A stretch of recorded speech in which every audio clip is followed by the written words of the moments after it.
ಈಗ ಪ್ರಶ್ನೋತ್ತರ ಮುಗಿದಿದೆ. ಲಿಖಿತ ಮೂಲಕ ಪ್ರಶ್ನೆ ಮಂಡಿಸುವುದು. ಅಧ್ಯಕ್ಷ ಒಂದೇ ಒಂದು ನಿಮಿಷ. ಅಧ್ಯಕ್ಷ ಒಂದು ಸೆಕೆಂಡ್. ಅಧ್ಯಕ್ಷ, ಇದೇನಾಗಿದೆ, ನಾನು ಮೊನ್ನೆ ಕಂದಾಯ ಸಚಿವರು ಹೇಳಿದ ಮಾತನ್ನ ಒಪ್ಕೋತೇನೆ.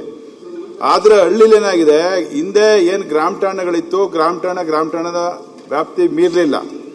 ಈಗ ಹಿಂದೆ ನಾನು ಸನ್ಮಾನ್ಯ ಸಚಿವರ ಹತ್ರ ಈ ಬಗ್ಗೆ ಚರ್ಚೆನೂ ಮಾಡಿದ್ದೇನೆ.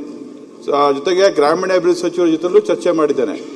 ಕಂದಾಯ ಇಲಾಖೆಯಲ್ಲಿ ಏನು ಮೂಲ ಗ್ರಾಮ ಠಾಣೆ ಬಿಟ್ಟು ಏನು ಮನೆಗಳು ಕಟ್ಕೊಂಡಿದ್ದಾರೆ, ಅವ್ರಿಗೆ ಹೊಸ ಕಾನೂನು ಪ್ರಕಾರ ನಾವು ಏನು ಹಕ್ಕುಪತ್ರಗಳನ್ನ ಕೊಡ್ಲಿಕ್ಕೆ ಆಗ್ತಾ ಇಲ್ಲ.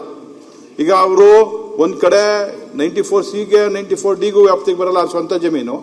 ಇನ್ನೊಂದು ಗ್ರಾಮ ಠಾಣೆ ವ್ಯಾಪ್ತಿಯಿಂದ ಏನು ನಮ್ಮ ವಿಲೇಜ್ ಇಂದ 1 ಕಿಲೋಮೀಟರ್ ಒಂಥರ ಅದಿಲ್ಲ, ಉಪಗ್ರಾಮನ ಮಾಡಕ್ ಆಗೋದಿಲ್ಲ, ಇಲ್ಲ ಅವ್ರಿಗೆ ಮತ್ತೊಂದು ಪರಿಹಾರ ಕೊಡ್ಲಿಕ್ಕೆ ಆಗೋದಿಲ್ಲ.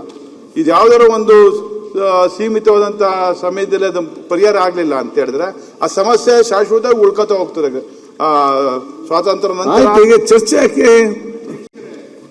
ಅದಕ್ಕೂ ಉತ್ತರ ಬಹಳ ದೀರ್ಘ ಇದೆ, ಆದರೆ ದೀರ್ಘವಾಗಿ ಹೇಳಕ್ ಹೋಗದೆ ಸಂಕ್ಷಿಪ್ತವಾಗಿ ಹೇಳ್ತೇನೆ.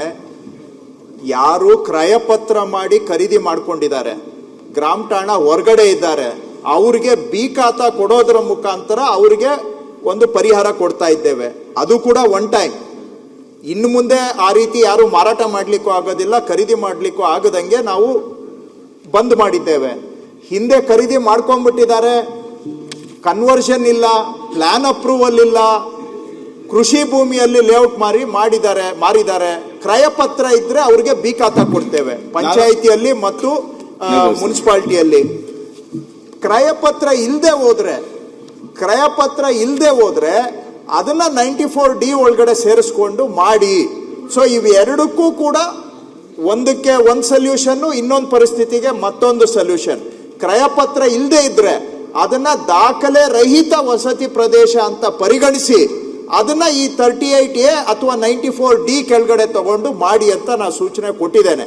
ಇದನ್ನ ಎಲ್ಲೆಲ್ಲಿ ಶಾಸಕರುಗಳು, ನಾನು ಪದೇ ಶಾಸಕರು ಒತ್ತುತ್ತಾ ಇದ್ದೀನಿ ಅಂತ ದಯವಿಟ್ಟು ಬೇಜಾರು ಮಾಡ್ಕೋಬೇಡಿ, ಆದ್ರೆ ಎಲ್ಲಿ ಈಗ ಅಧಿಕಾರಿಗಳು ಮಾಡೋಷ್ಟು ಮಾಡಿದ್ದಾರೆ, ಆದ್ರೆ ಎಲ್ಲಿ ಶಾಸಕರುಗಳು ಆಸಕ್ತಿ ತಗೊಂಡಿದ್ದಾರೆ ಅಲ್ಲಿ ಸ್ವಲ್ಪ 90% ಕವರೇಜ್ ಆಗಿದೆ. ಸೊ ನಿಮ್ಗೆ ಪ್ರಶ್ನೆಗೆ, ಅವರು ಕ್ರಯಪತ್ರ ಇದ್ರೆ ಬಿ ಖಾತಾ ಸಿಗುತ್ತೆ, ಕ್ರಯಪತ್ರ ಇಲ್ಲದೆ ಹೋದ್ರೆ ಇದರಡಿಯಲ್ಲಿ ಸೇರಿಸ್ಕೊಳ್ಳಿಕ್ಕೆ ನಾವು ಹೇಳಿದ್ದೇವೆ.